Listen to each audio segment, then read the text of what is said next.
And This as we conference will go, now be recorded. all right, so I'm going to share my screen with you all, and going to have Virginia do a little introduction. And as we go, we will begin this process. All right. So Virginia, can you hear me and can you see this? Sure. Yep, I can hear you. Excuse me, and I can see the Okay. screen. So, All welcome right. everybody. We, as expected, will probably have fewer people joining us every week as things kind of calm down. This is our, and if you are Carrie Pelava, if you can turn off your, yeah, we can hear you. So can you mute your microphone, please? Thank you. Wonder if it'd be better to. So yeah, so even with about 26, we really don't have any idea of how many people are going to be showing up today, but this is our third installation of bringing people together and massage educators. So a couple weeks ago, a couple of us board members threw together a presentation. You can watch the replay on the Alliance's website. We had more of a Q&A last week. We've got some new folks here participating this week.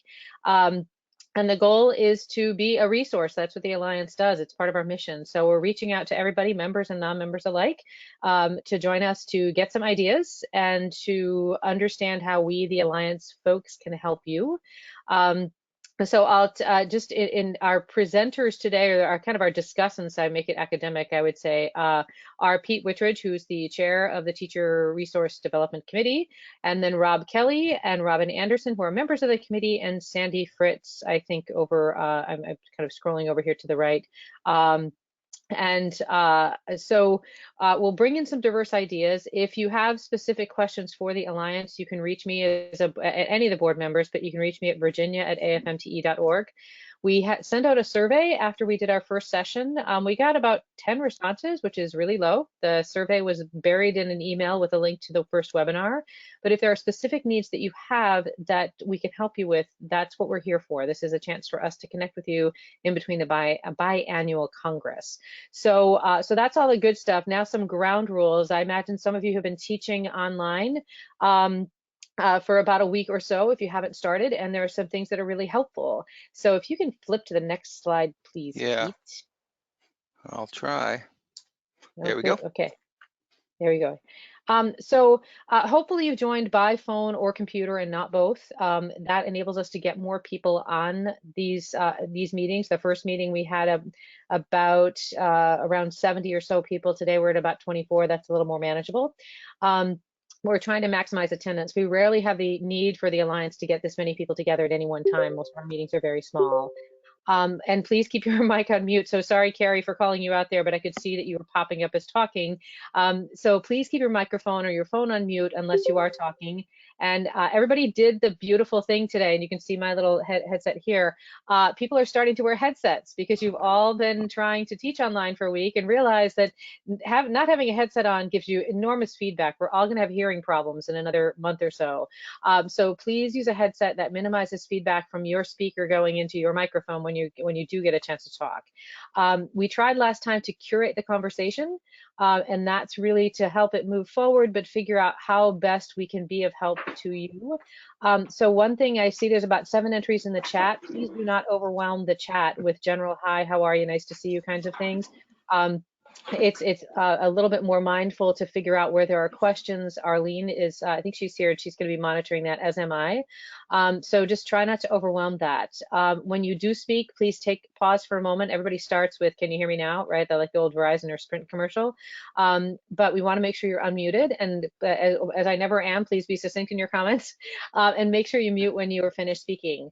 One little update for all of you before I turn this back over to Pete is that the Alliance, we have been working as this committee for about 2 years to really do an online directory of resources, and we've been having some technological difficulties getting it online.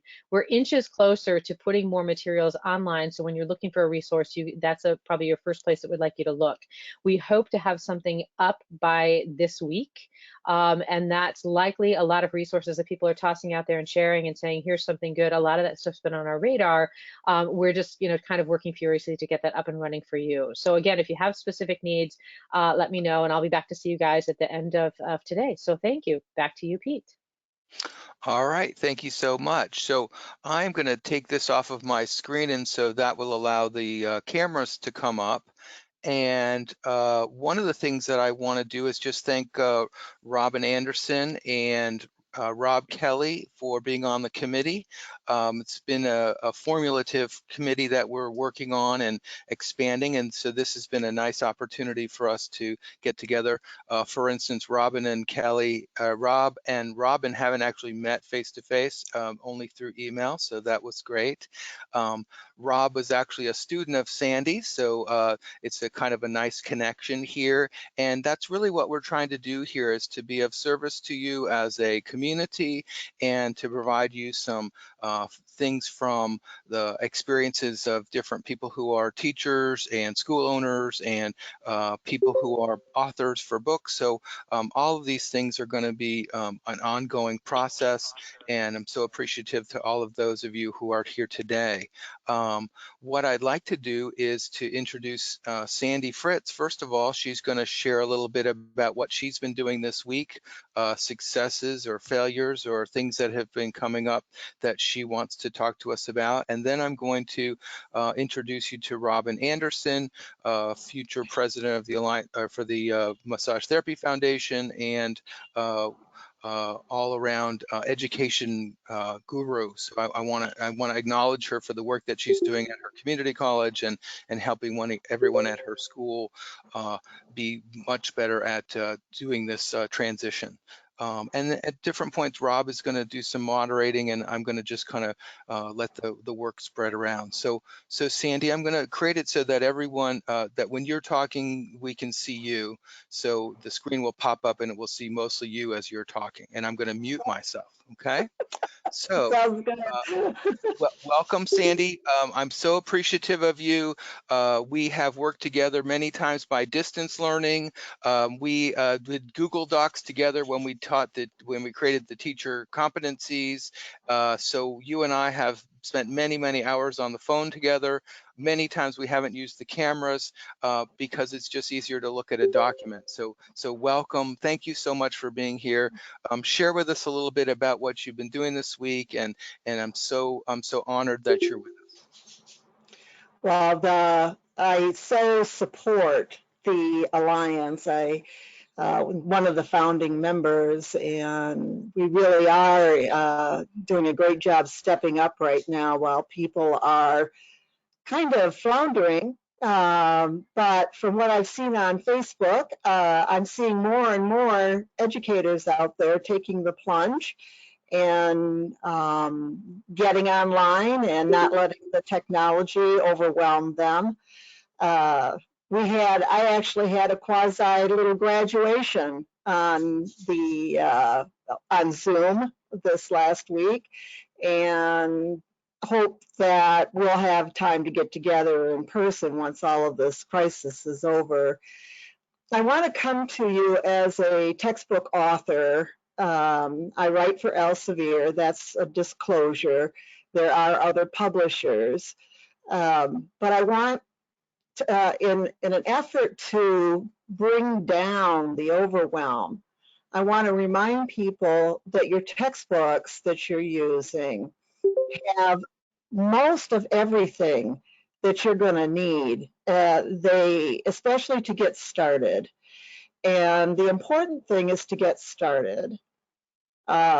Zoom as a platform, as opposed to GoToMeeting that we have right now, is very user-friendly. There are free accounts for your students. The Elsevier textbooks already have learning management systems available to you free. You go in on something called Evolve, and then there's a link to Canvas, which is a very rich learning management system. So for the small school owners like I am, individually owned, not connected with a larger institution like Robin is, you want to take advantage of what's already available to you. Finally, I have reached out to the publisher to let them know that there will be instructors that are calling for tech support and help, and they're certainly happy to do that. And I have been posting links. They asked me to do a webinar last week. They've got a whole page set up that's just walking people through the resources that are already available to you. So don't overdo, don't recreate the wheel. Look to see what you have already available to you. And just start having a Zoom conversation and relax. Chat just like you would chat if you were in the classroom. And don't get too caught up in too many whistles and bells and gadgets and that sort of thing. You can start to add that as you go. And don't be afraid to make the mistakes that we're all going to make with all of this. So I'm open to questions. I have been posting on Facebook, on my page. I have been posting on EdNet. I have tried to post on Alliance. I don't know if it's showing up or not. These are examples of me bumbling through stuff. The links that Elsevier offers, other stuff that I've run across. I've posted some Zoom meetings. My students gave permission for that so that you can kind of just watch and see how that's done and giggle and look at the screen shares and all of that. And so we're a resource, and I'm hoping to be that for you. And I'm not very tech savvy. Look at this gray hair. So if I can do it, then it's okay. And we'll get through this. The last thing I want to say is that there's two things I hope that happen with this. First, this is temporary. We're not going to be teaching online forever. So again, before you drive yourself nuts, remember that this is a stopgap until this figures out. That being said, this is going to open up a whole new dimension of how this type of education can augment what we do in our face-to-face classes. And I have been teaching a hybrid, that's what it's called, when you do a little online and a lot of in class. I've been doing that for a long time, and it's very successful, and it's good for the students, and it's good for us. And I'm hoping that the massage community, who has been a little resistant to this, will now be more open and give it a shot and start to look at expanding our abilities and how we serve our students. Beautiful, beautiful, Sandy. Thank you so much. And one of the things as we go, we'll be able to open up for some questions, and you and Robin and Rob and Virginia, we can all field some of those questions, and we'll also take some from the participants as well. So what I'd like to do now is I'd like to make Robin the presenter, and so she will get the message, and then Robin can speak. I'm so happy to have Robin Anderson here. She and I have been on a couple of different site visits and been involved with a variety of things through the foundation. We're on the education committee together. It's truly an honor to have you be on my committee and to have you be here today. I know you've been working hard for your community college, and I think that you'll have some nice things to share with us here. And just want to introduce you all to Robin Anderson. Thank you. Thanks, Pete. I really appreciate it. So thanks everyone for having me here. For those of you that don't know me, I'm the program director at the Community College of Baltimore County, the massage therapy education program. But what I also do for my college, which is a new role that I acquired in the last year, is I'm one of the online learning coordinators for my college, particularly for my School of Health Professions, of which my program is, part of. So one of the divisions of the college, if you will. So I want to sort of dovetail on what Sandy said a little bit about how this is sort of a stopgap. I'd like to kind of rebrand this a little bit for people, so maybe this might be a little bit more palatable. What we're doing right now, what most of our schools are doing right now, are things that we probably didn't plan for, to have to put things online. So What I'd like to try to classify this as alternative teaching or alternative delivery methods, because really that's what most of us are doing right now, is because we have to do this social distancing and this isolation, and many of our colleges and schools are closed temporarily.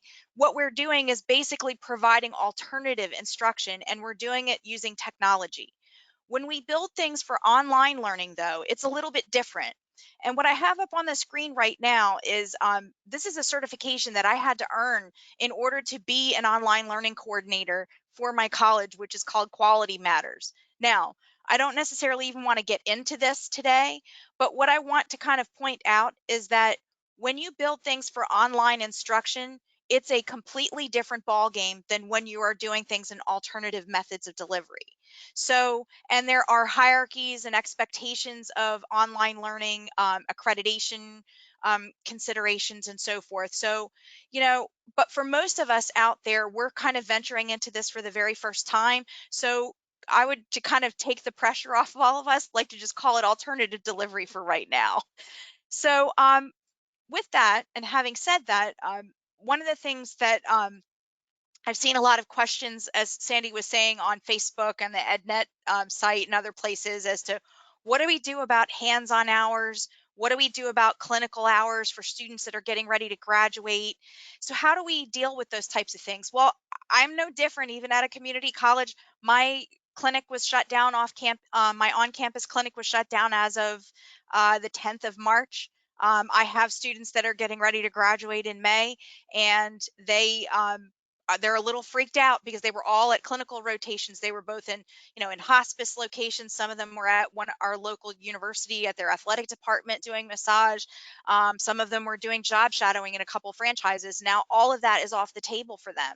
So of course they're a little nervous about whether or not they're able to graduate. So a couple things I wanted to kind of share as sort of tips or pointers for everyone. So with the hands-on portion, I'm going to go ahead and flip to one of my classes here that I actually teach online. That's we call it, in a community college setting, we call it we don't call it hybrid, we call it blended. So just FYI. So to answer the question about hybrids or about blended learning in terms of hands-on, this course that I'm teaching is partially online. I do most of the didactic content with my students online, but then we have lab sessions. One of the things that we do is we created videos, demonstration videos of every single one of the quote unquote protocols. Now this is level 1 massage, so these students particular are learning basic Swedish techniques. So with this, we as a program a few years ago put some of our techniques in video form that's actually uploaded onto a YouTube channel right now. So for these particular students, for granted, nothing takes the place of hands-on. I mean, that's what our profession is. But in the current situation that we're in, hopefully somebody is, in self-quarantine or isolation with a family member or a friend that's, close by. So they might be able to do a little bit of practice just simply by following the protocols and watching the videos, and then trying to practice at home. Is it the ideal situation? No, of course it isn't. And when I get those level 1 students back into the classroom, I'll be sure to make sure that their stuff is great. But in the meantime, at least trying to be able to follow those videos and practicing as best they can is a good option to do that. Another option, and I just kind of want to share another example. And I'm going to shamelessly plug my other institution here, which is the Massage Therapy Foundation. But one of the things, you all are looking for content in terms of being able to sort of give your students some things to do that are valuable, that would normally be part of a discussion online, or a discussion in class or so forth. So one of the things that we as the foundation have been a proponent of is trying to provide education for the profession. And one of the ways in which we do that, not only just for practitioners, but also for students and schools, is through things like our links to the International Journal of Therapeutic Massage and Bodywork, which is an open access journal. We have infographics, we have podcasts, we have all of these things that are just at your fingertips right at our website. Well, one of the assignments that I have for my students to do is they have to listen to a podcast. They have to go to, I mean, all of them have smartphones at a minimum. So what I usually do is I ask them to download a podcast or two and to write a little bit of a journal entry or a reflection about what it is that they learned or what it is that they listened to. So some examples of that is, did you learn something new? Was the podcast easy to understand? Why or why not was that a good idea? How is the presentation? You know, so forth. So for those students that are really afraid of getting into research, looking and listening at a podcast is really easy for them to kind of digest because it's 20-30 minutes tops, and usually there's a readable resource that goes directly with that podcast that goes with it. And I know that one of the things that we've been trying to do is get a lot of the researchers themselves as the guests for those podcasts, so the students get to hear firsthand from the researcher who wrote the article or who participated in the research what they did and how they did it. That's outside of the actual formal research article. And that's an easy assignment that you can have a student do, easily done online. They can easily write that sort of thing and put it, you know, and you can give them credit as an assignment and you can evaluate them accordingly. So I just kind of want to wrap up by kind of addressing one last question that I know, and I'll be sure to answer these things if anybody has any questions about that, as I'm sure many of you were dealing with, is the clinical hours for students that are so close to graduation. I've been losing sleep over this for the last 2 weeks, to be perfectly honest. Our classes go back online officially tomorrow.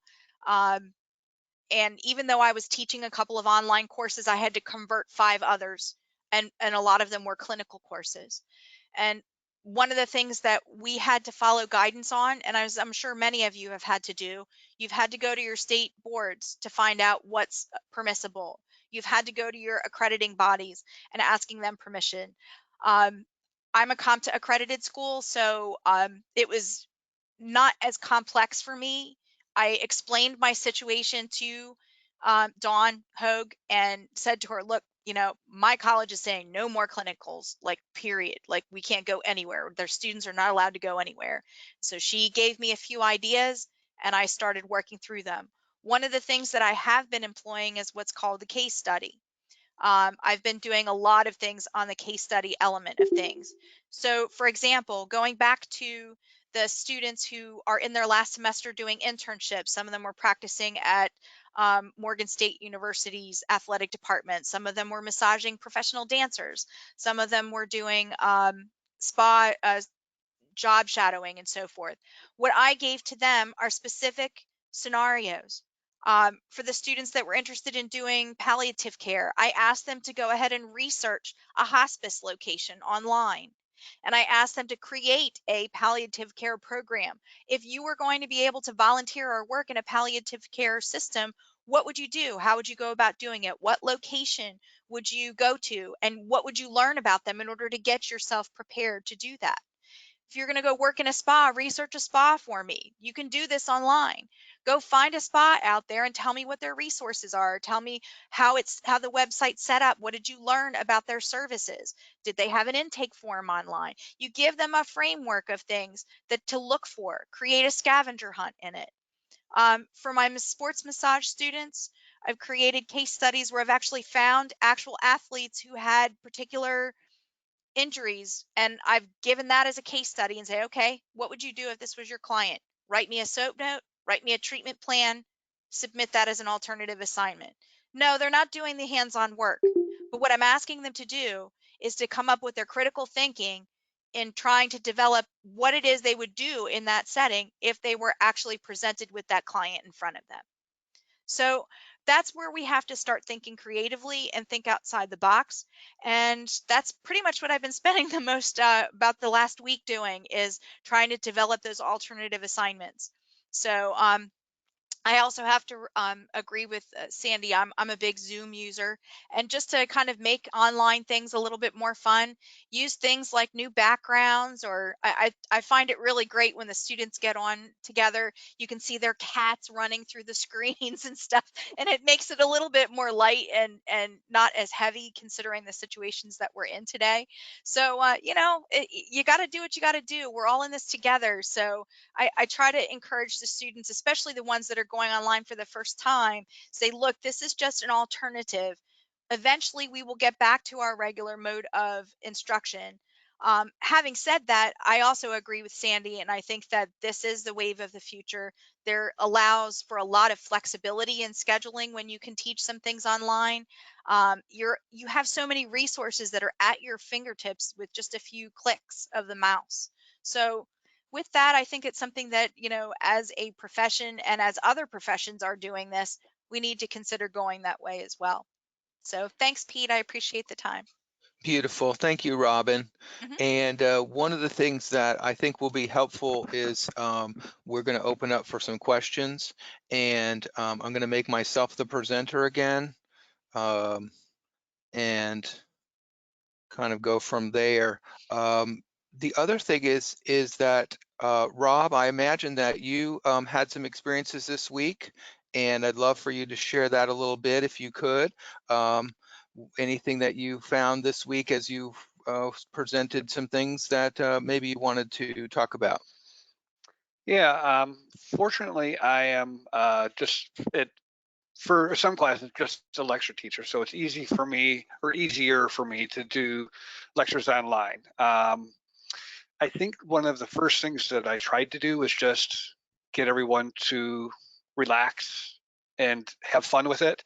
They got to say hi to people they've not seen in a long time, or in a couple weeks. It seems like a long time, but they really enjoyed that sense of community again, even though it's a different type of community, but it's still a sense of community. And to see each other, and like Robin said, all the cats and the dogs and the kids running behind them and things like that, it's kind of fun. Um, One of my struggles, and maybe some people who've done this a lot longer than I have, is how to make sure that people are engaged. I know that Zoom has um, a poll kind of thing that you can ask questions, but a lot of the students didn't have their cameras on, which for whatever reason, but I just didn't know if they were just put their phone down and walked away and went to do whatever else and just had it on so that they would get credit for the class, or something like that. Overall, I think it went really, really well. Students were really, really happy to kind of get back into everything after a couple of weeks off. But yeah, I think it's going to just be a new learning thing. And like I said before, I just tried to get people to relax and just know that this is different. It's not always better or worse. It's just different. So. Beautiful. Okay, Rob. And then the other thing that I would add in is that I taught synchronously Monday, Tuesday, Wednesday with my class at the Asheville School of Massage and Yoga. I was teaching business, so we weren't doing clinical. I think that will be an interesting topic for us to have in an upcoming Sunday conversation. I think that would be a very interesting thing to take off of some of the things that Robin has talked about. I did have the students use the breakout rooms. I had 20 students, and we had them all have their cameras on. They were not required to have their cameras on if there was something going on that they needed some privacy, or I had a young man who had had a concussion, and so just looking at the screen was very difficult for him. We know a lot of massage students really prefer not to be on the computer. They would rather learn in person. So again, like you said, Rob, I encourage them to find a comfortable place, be participating as much as they could. And then what I did so that they had different activities was I created different breakout rooms and had it randomly assigned with the Zoom, and then I would peek into the room. A good example of that was we talked about logo and the name of their business, and maybe figuring out a domain name. And so I set it up so that the students could share their screens with each other. They could share back and forth. Usually 4 people were in a room, and then I would pop in and add to the discussion. And then another interesting thing that you can do in the Zoom is you can actually send someone to a different room. So it's kind of interesting to kind of do a little teleportation of people throughout the internet. And of course, my students were at their last week, so they were truly glad that we created it in a beautiful way so that they had fun with each other, they had fun with me, and they felt like they learned a tremendous amount for their business. So everything was recorded, they could go back to it, and I got a tremendous amount of feedback from that. So what I want to do is kind of open it up for questions. I'm going to take it off of my screen and just let the cameras pick everyone up. And what I thought we could do is show everyone at the moment who's on, and then if anybody wishes to speak who's not on camera but still would like to speak, I would love to do that. So I have Arlene is monitoring the chat box with Virginia. Is there anything that's come out of the chat box that we'd like to talk about first? We'll give Arlene or Virginia an opportunity to share about that, and then if not, we'll take some questions from the audience. The audience. Hi, Virginia here. There's one question that came through a little while ago, and a couple of ideas have tossed out here, and that's clinic ideas.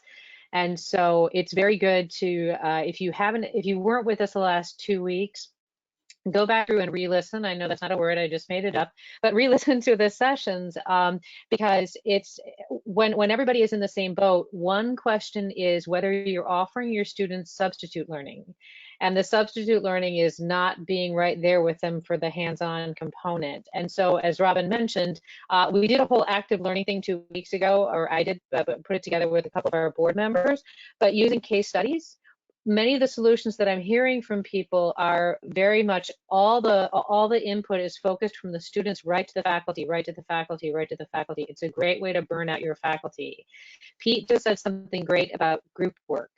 And so if you can't, if you don't have Zoom or some other kind of interaction, you can still have your students do group work.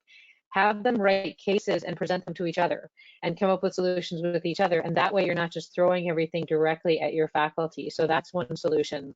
And the other thing is there's another question here from Jeanette, and she said the polls for the class is only loaded on the first day. And so when you don't have the polls, to Rob's point, how do you know if students are really there?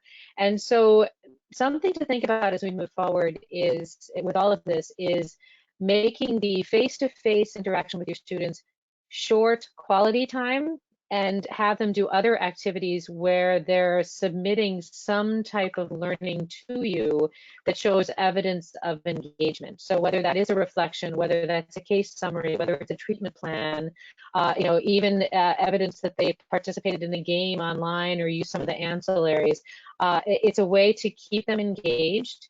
And I'm going to dovetail into that, something that that I think Pete said you guys are going to talk about next week, but the idea of assessments.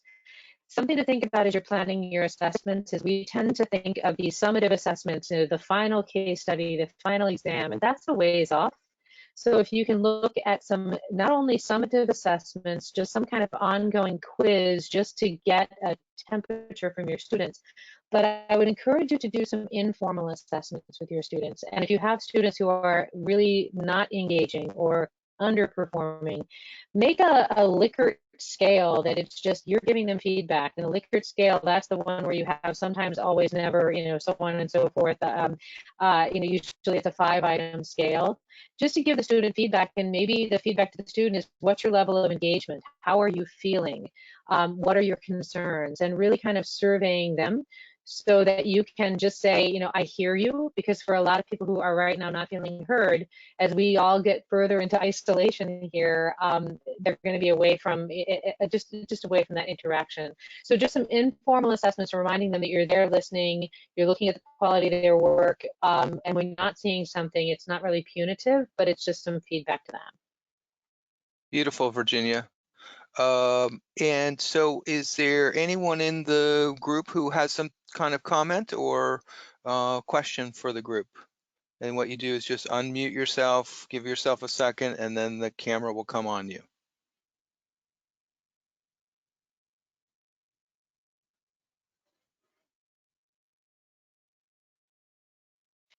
Pete, I just wanted to add something really Go ahead. quick from what Virginia said. Yeah, there's lots of different ways that you can do a formative assessment with students that doesn't have to be such high stakes. Hopefully some of you guys, if you've been playing around online, you've been going into different tool platforms like Kahoot or Quizlet or Socrative or Schoology. All of these types of resources they offer with Kahoot, there's lots of different instructors who've already built like anatomy and physiology quizzes or other types of things in there that you can already use, or you can build one yourself and it can be a game. Another thing that you can do is Quizlet offers that, again, the same type of thing. I've even just used PowerPoint and created a MBLEX Jeopardy quiz, and then I've had people just play Jeopardy with on my Zoom sessions. So you can get creative with things. You don't necessarily have to have a lot of bells and whistles, but knowing that the students are responding to you when you play a Jeopardy game or when you're playing a Kahoot or having them respond on a Socrative app, just knows that they're being engaged, and you can see how they're doing because the results will show up as they sign in, and you can see who's doing what and who needs what.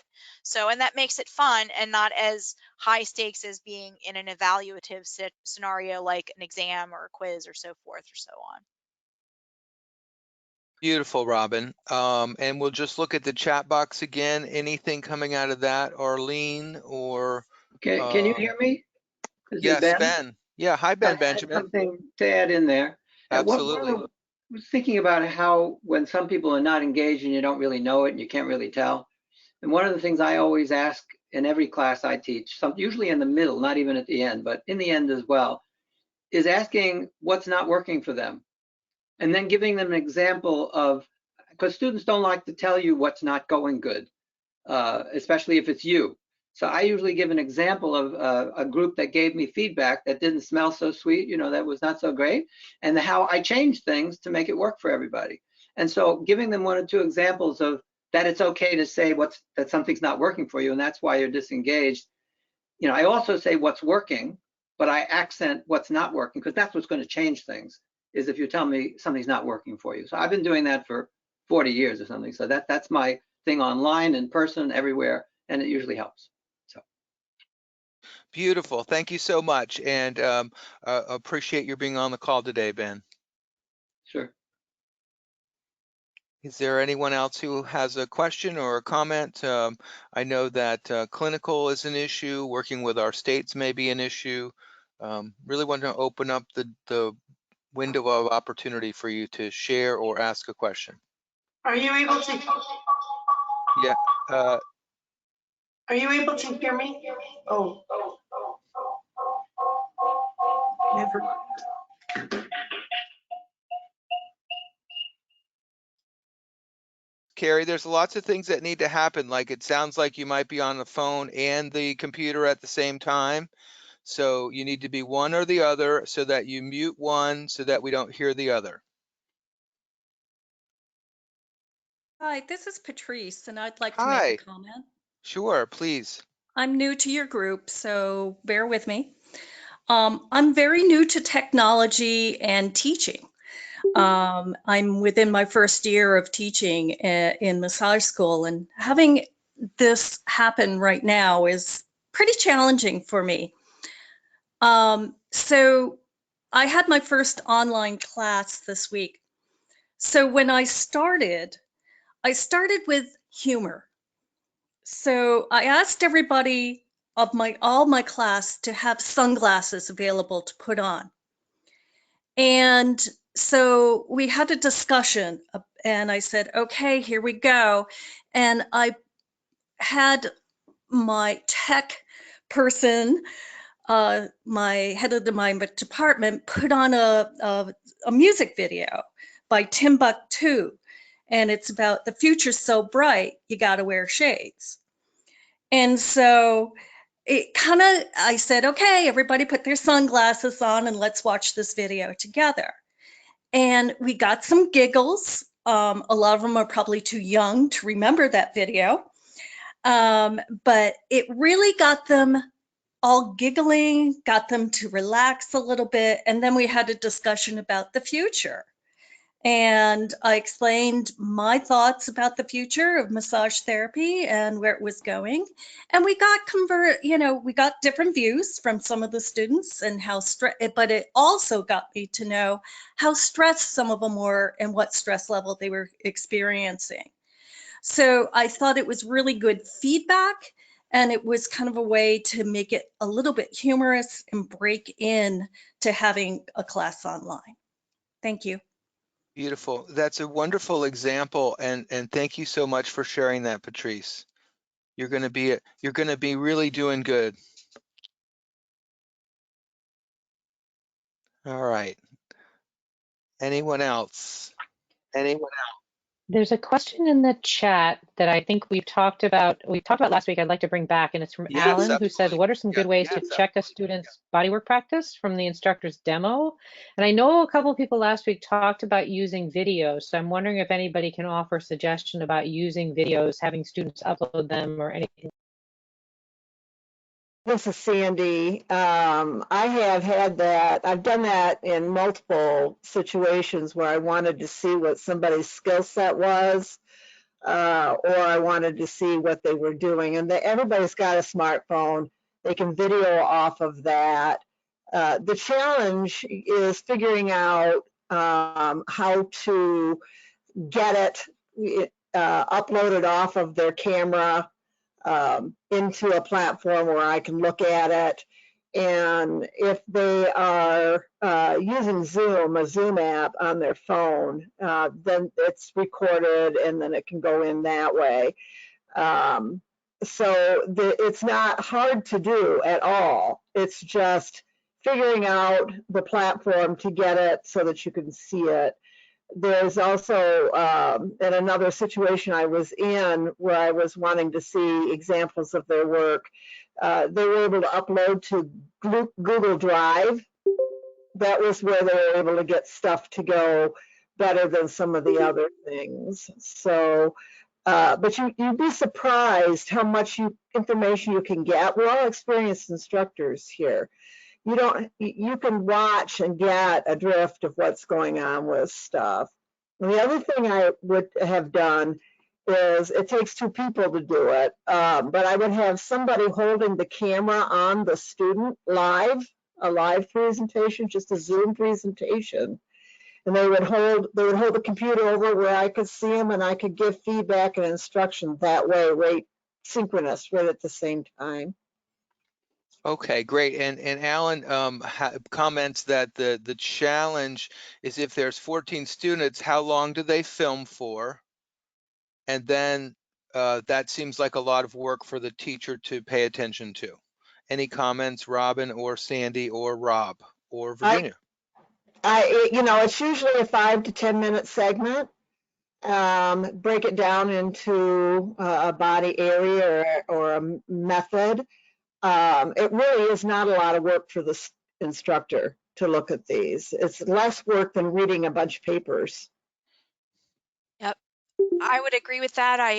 One of the things I do is I actually do body mechanics videos for my students when we get to that point in the program. And one of the things that I do is I upload those videos to a cloud drive. So you can do a Google Docs or a Google Drive or any type of cloud drive where the students can upload that. And yeah, I would not make those videos any longer than 5 minutes. You don't want to be watching a whole hour massage for each of your 14 students. That's not even physically possible I don't think we even do that normally during face-to-face classes. So anyway, my point is that you can certainly do that, but you just have to use those cloud services, because a lot of times those cloud services allow you to upload much larger files and that they can be shared. The only thing that I would caution you about those kind of cloud services is that you need to make sure that the students are aware of, if everyone in your class has access to that cloud drive, that someone else could actually look at their video. Now, that may not be the ground rules, but just understand that sometimes it's hard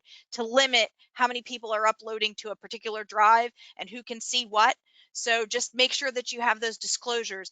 Anytime that you're doing video, whether it's online, in person or not, you always need to disclose that to your students, as well as the access to the files. So, but that's one way of doing it. So. And Alan, I hope that was helpful for you. Rob, I wanted to open the space up for you to put your mic on and do a little moderating if you'd like. Okay. I was just listening to people talk. Just for those of you that this is a new technology and a new thing, what has gone well? What has really been successful in the last 2 weeks? Well, this is Carrie. Can you hear me? Yes. Okay. I think what we did right away, we only had 3 days without classes, and then last Monday started Zoom. And just staying connected with the students. The students were so happy to reconnect. And I think that that is so important. And we're not teaching technique remotely. We are going to, hope, they say after May 4th in Minnesota, we can gather again. So that's the last thing we're going to be doing. But what has been successful is our instructors, our technique instructors, have been leading our technique classes through guided visualizations, doing their Swedish massage techniques or doing their techniques that they already learned this term, and having them close their eyes and seeing themselves doing it. They're leading them through a guided visualization. That's been very effective. I'll mute now. Okay. Thanks, Gary. Anybody else have any successes this week? I'll share a goof. Okay. I'm still learning this just like everybody else is. So my group was actually, last Thursday was their date for graduation, and I wanted to do something for them. So I had made a PowerPoint of pictures of when they, took the class, so they could kind of get a little review of stuff like that. And then I went to YouTube, and I wanted to get a pomp and circumstance and put the link up for that, so play pop and circumstance for them. Well, I didn't get the link up right, and so I couldn't get it to play, and so I had to sing it to them instead. And that is one of the videos I've actually posted on my Facebook page and EdNet. I did a marvelous job, and right off the fly with no practice. So. Very good. Yep, Jeanette. Oh, all week I'm pressing the wrong button every single time. My first 2 classes were June classes. Those students should be graduating in June. So re-reviewed for their final exam by doing reflexology on ourselves.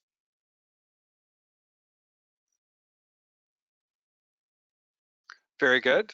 Anybody else? Yeah, I had a successful new thing that I did that I used to do in person. I offered a free supervision class to anybody on my mailing list, and we did supervision around working with injuries and relationship issues that happen with clients that you don't know what to do with. So that was really successful as well. And when people raised their hand, I would unmute them, and we did it just verbally, and it went really well. Good. Excellent. Anybody else? We had some success. We use a learning management system called Brightspace. And instead of doing Zoom, we do virtual classrooms through that platform. And so everything is already online as far as the curriculum goes. So we can actually download all of the PowerPoints and things like that within the virtual classroom and set the amount of time we want to spend, and then has some features which are pretty cool, where you can go back to the main home screen of Brightspace within the class and do chat and do discussion and do assignments. So that's really been a pretty great thing. I'm pretty challenged still using it. So I've watched some other instructors. I'm the program manager, so I can get on and watch any of their classrooms. So it's been helpful for me to see how the younger folks that are teaching are really creative by using this. And one thing I saw when they were doing a chat assignment was there needed to be a little bit more instruction of how that chat assignment was going to be done. And I think you don't really know, the issues until you start doing it. But that's just a little feedback from our program. Very good. Very good. Is there anything that anybody would like for us to talk about in the next couple of weeks? Is there any issues that you think that you would like to talk to the group about or ask questions about?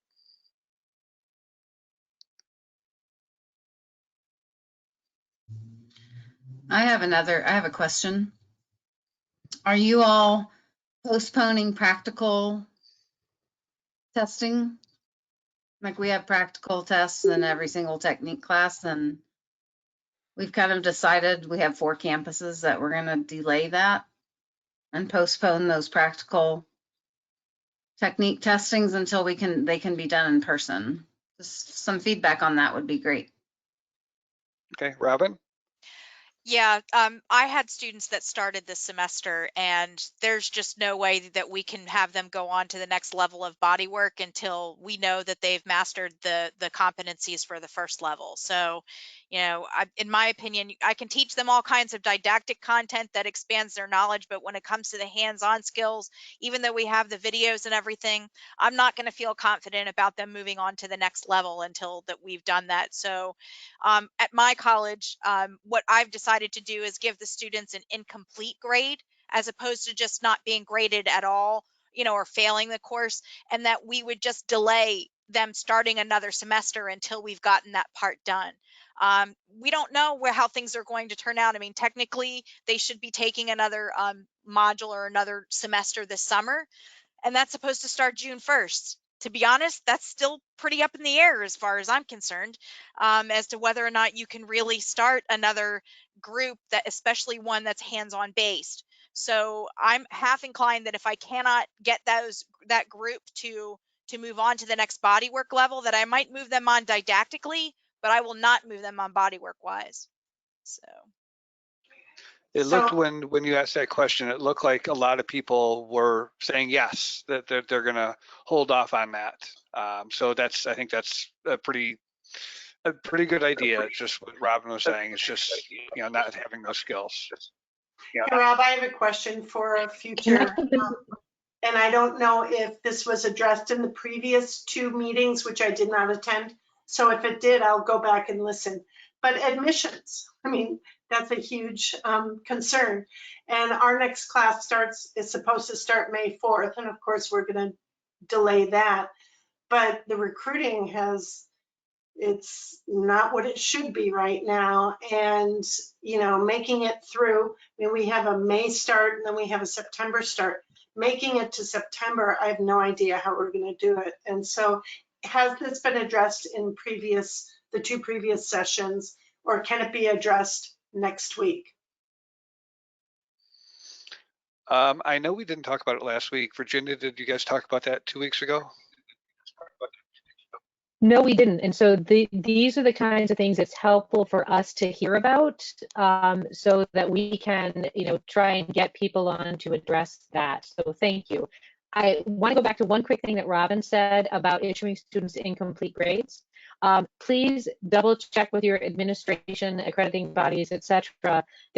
Many schools have in progress grades, IP, as opposed to incomplete. And incomplete grades can sometimes mess with students' veterans benefits, financial aid, things like that. So try and get a leg up on that before you get to the end of the semester. One other thing, if this helps, the Alliance does not have an online platform right now for our members to interact with each other. So the EdNet Facebook group is Susan Salvo's group, and those are massage educators. We're working on having that potential for online dialogue. So if you try to post things to the Alliance's Facebook page, it's a Facebook page, it's not a membership group. But we are working on trying to create something. And then I do think something to think about is reaching out to other administrators in your state, in your area.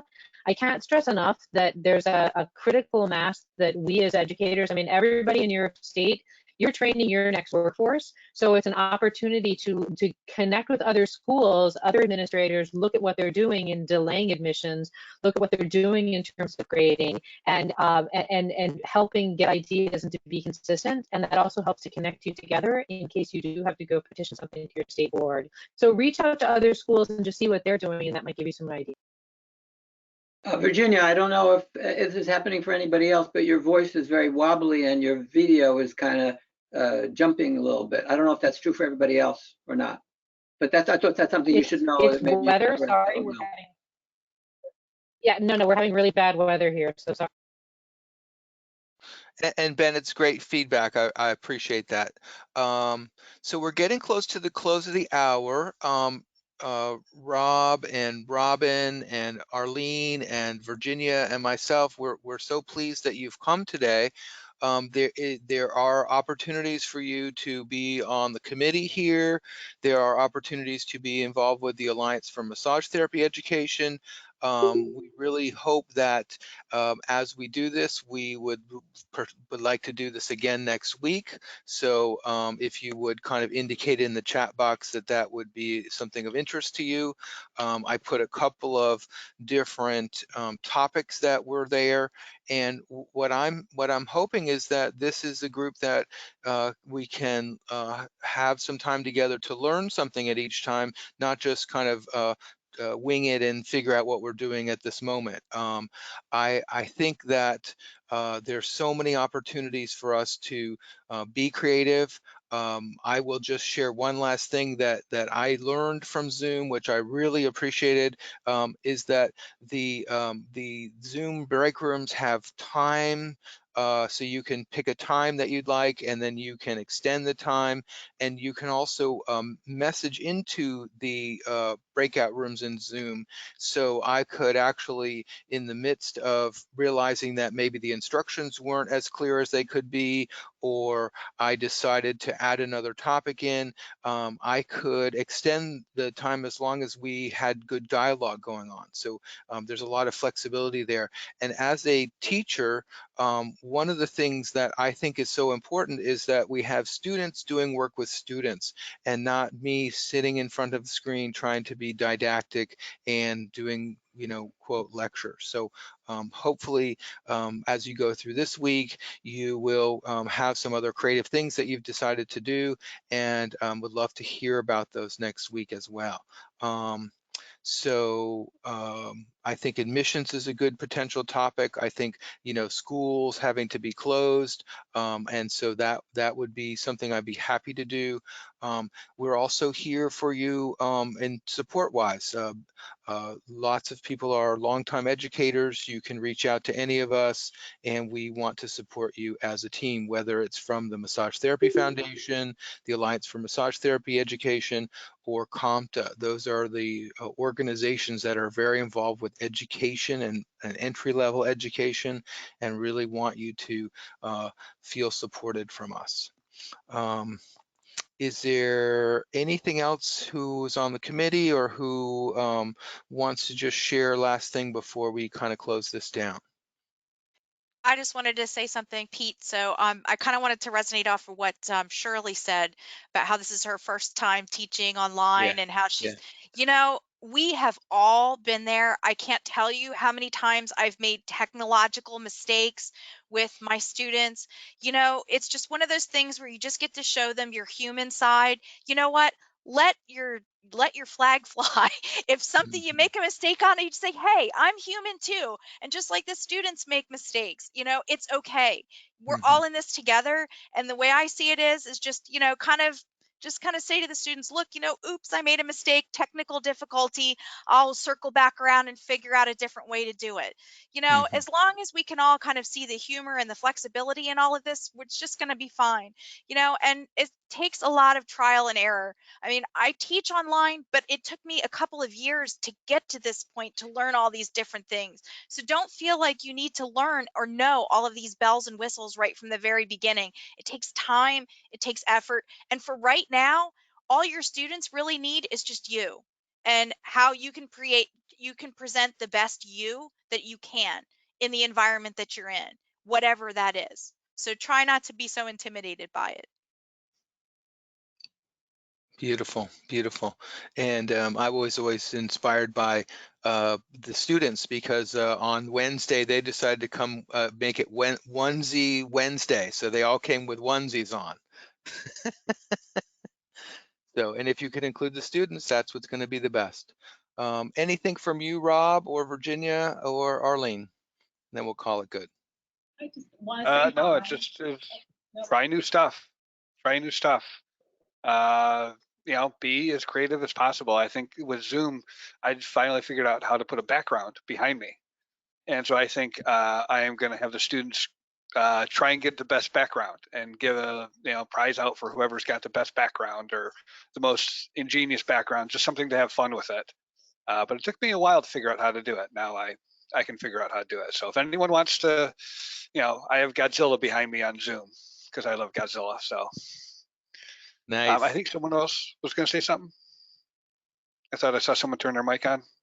It's just me, Arlene. I've tried to say something a couple of times, but somebody else with more knowledge than me speak up. But Speak up. We can't hear you. Speak up. You can't hear me? That's we weird. could barely. Can you hear me better now? No. A little bit. Go for it. It's my mic, I think.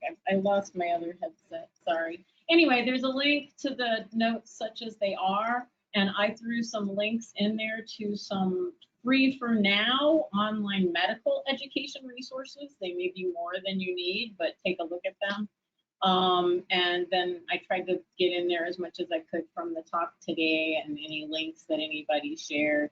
If anybody else has anything else to share, like good resources, they want to share links, I'll try to get them. If this is a living document, I can add them to the document. So I'll put my email in the chat too, so you can email stuff directly to me. And I'm just learning Zoom. We have to use it at my library. And so, yeah, I'm doing little Zoom sessions at the library. If anybody wants help with any kind of technology that I'm better at than Zoom, we can do some Zoom sessions, and I can do it as part of my librarian work during the week.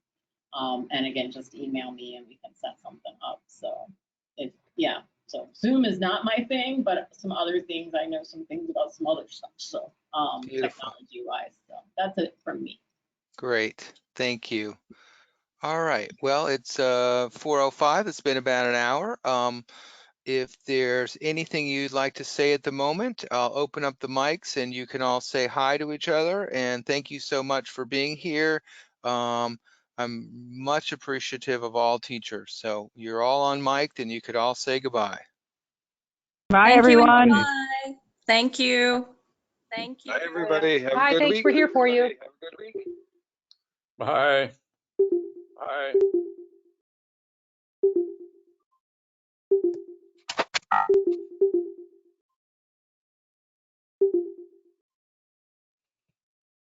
Bye. Thank you. Take care, everyone. Thanks so much for being here.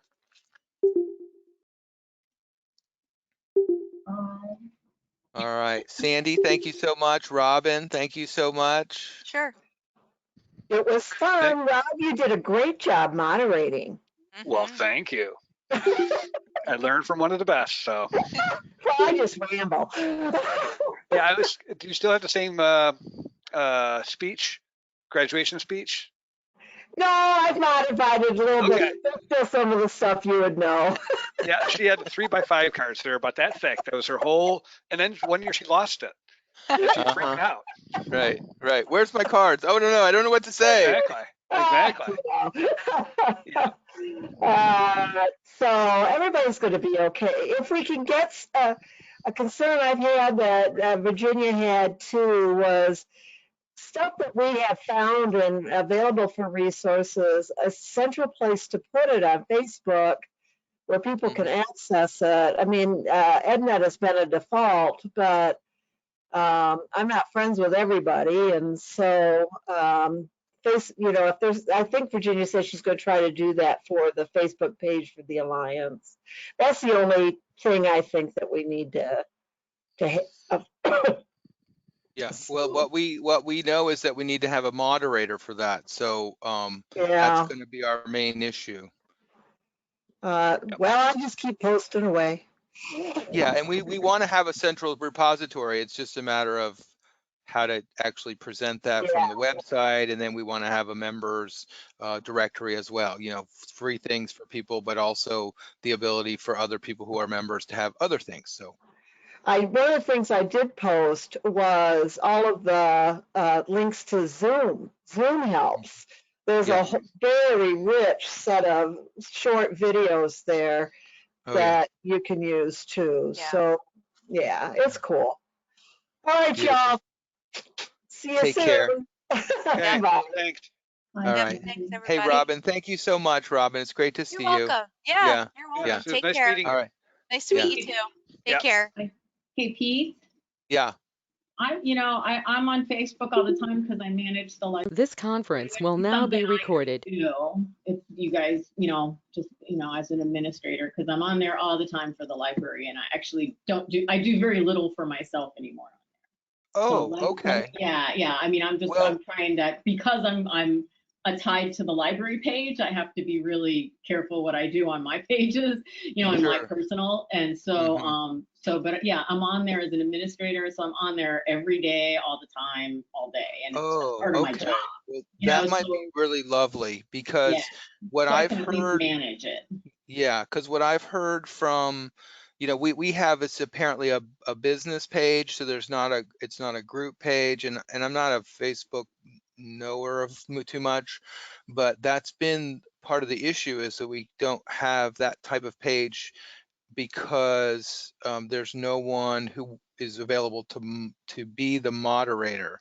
And I don't know if Rob has time for such a thing, but it sounds like you have some time for that. Yeah, it's good to have more than one person. It could be from the committee that we spread it around, and that would be fine. I just know from my personal experience, being the president of the Alliance, that I got that was one of my main jobs that used to give me heart attacks. So you have to get the settings and just have people that are checking it. And I mean, we have 3 administrators for my one small branch, and so we're constantly keeping an eye on it, and we don't let people comment without approving it and stuff like that. So. Right. You open to doing some of that, Rob? I could do some. I'm fairly busy and blah blah blah, just like everybody else is. But I could do some. Yeah, and I could do some. I just don't want to be, I mean, I used to have to run the LinkedIn page, the CE provider page, this page, and then the Facebook. And I was like, no, it's too much. I'm a nature boy. I want to be outside. Yep.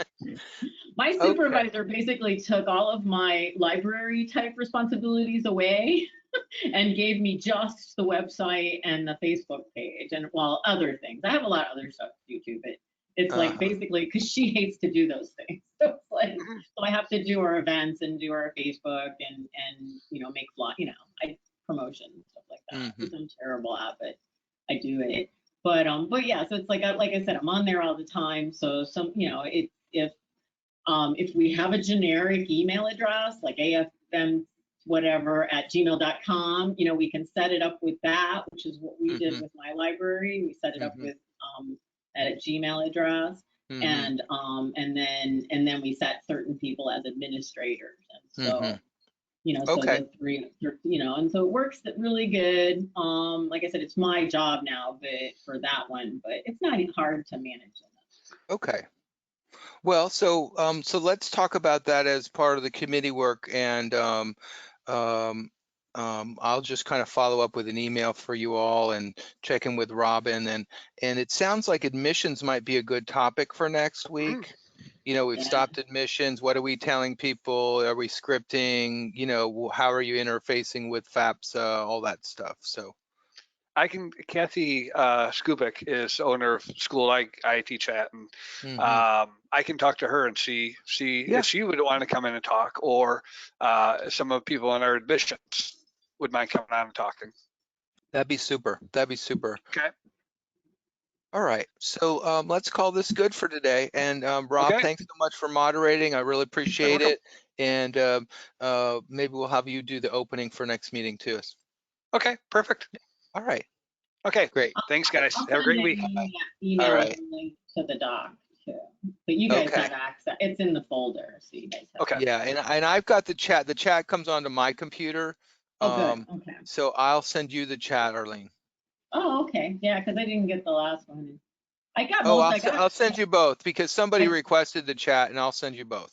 Yeah, I got most of the stuff from the chat today. Last week I was not so great. Okay. at getting it all. Right in the Google Drive folder. Just load them up right to the Google Drive. Yeah, you can just put a file in there. So. Yeah. Okay. All right. Okay, great. Thanks, Okay. guys. Bye. Yep, have a great week. All right. Bye-bye. Okay. Bye-bye.